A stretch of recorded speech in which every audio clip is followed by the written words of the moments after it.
Say you had a webmail account of some kind for email. You had Yahoo Mail or Gmail or something like that. And say you wanted to communicate with someone online using terms or discussing subjects that you thought might catch the eye of authorities. You wanted to keep your communications secret from those authorities.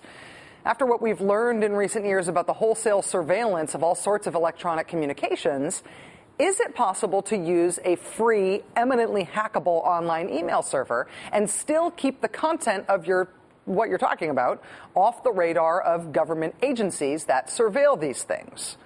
Maybe it is possible. At least now we have evidence that a possible terrorism recruiter and a young American who's in a ton of hot water in Pakistan right now thought that they could talk secretly. They could evade FBI or other agency surveillance by using a simple trick on Yahoo Mail. Check this out.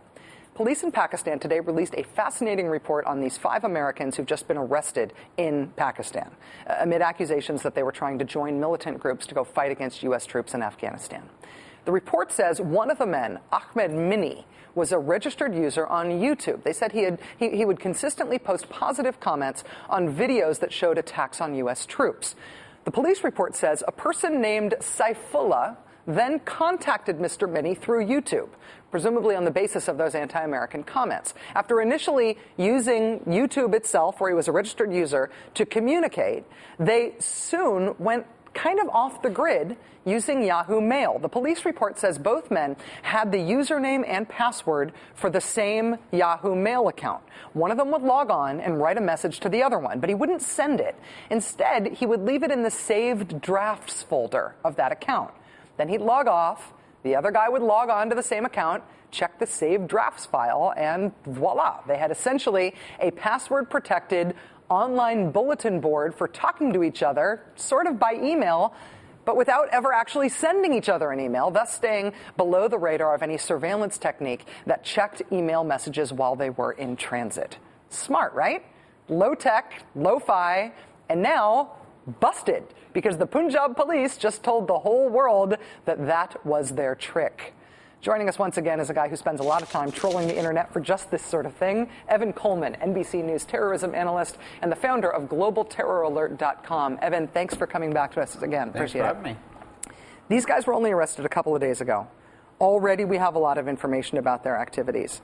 Do you think that means they are talking, or do you think that means they left evidence behind? It sounds like there's a lot of evidence on their laptops. You have to understand is that the laptop really can be a map to what exactly these folks were doing. And what they've found so far include maps to certain areas of northwestern Pakistan. They've found communications, obviously, records of YouTube transfers.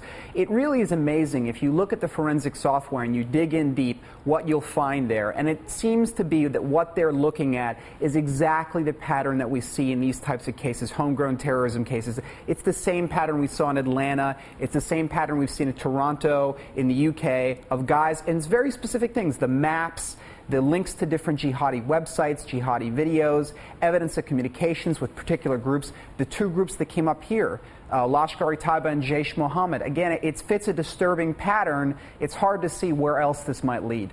In terms of the technology here, the police report implies that this Yahoo Mail drafts folder trick was the means by which these guys made their plans to get into Afghanistan from Pakistan. Do you think that was actually a smart way to try to avoid surveillance? The old drafts folder trick, it is classic. It is a classic technique which is employed by these folks. It is used time and again in almost every single case. The only weakness to this is if you get the hard drive, sometimes there's indications, well, this person had an account on Gmail, they had an account on Yahoo, and then they can kind of piece back that. But it's not so easy. And it's smart because if you think about it, the information stays in one place. It never transfers anywhere. It never crosses boundaries. That's where the NSA looks for to try to grab information. They try to get stuff when it's in transit, and this stuff never moves. It never goes anywhere. It's very smart. And we've seen different kind of manifestations of this, but it's the same idea. The idea that the communications stay in one place, very low tech, costs almost nothing, In fact, it costs absolutely nothing, Yeah. and it's pretty much foolproof. Does it make sense that the Punjab police would be publicizing that that's how these guys operated, or is this an open secret? It doesn't matter. It is a bit of an open secret. I think in this world, this really is in the list of how to become a homegrown terrorist cell. This is in the top 10. I mean, this really is very key. Again, it costs nothing and it works perfectly.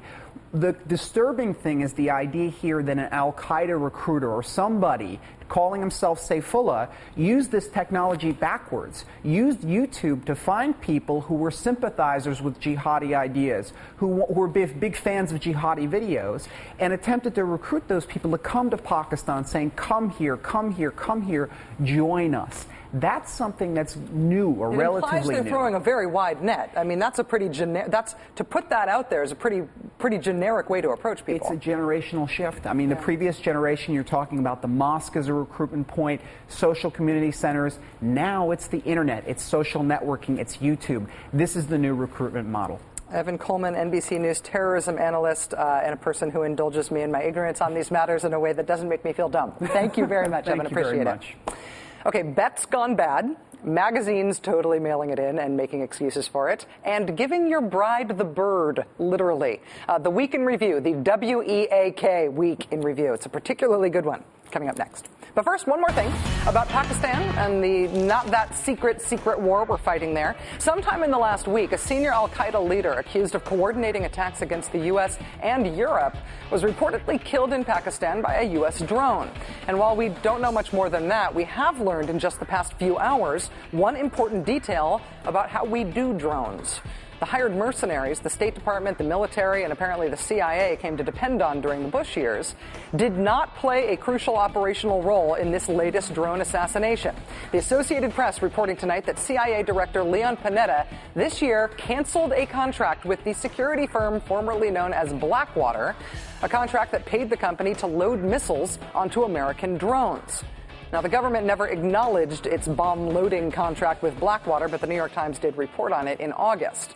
So in sum, America's secretive spy agency canceled its secret contract with a secretive security contracting firm that was helping us out in our secret war. Makes you feel all warm and democracy-ish all over, doesn't it?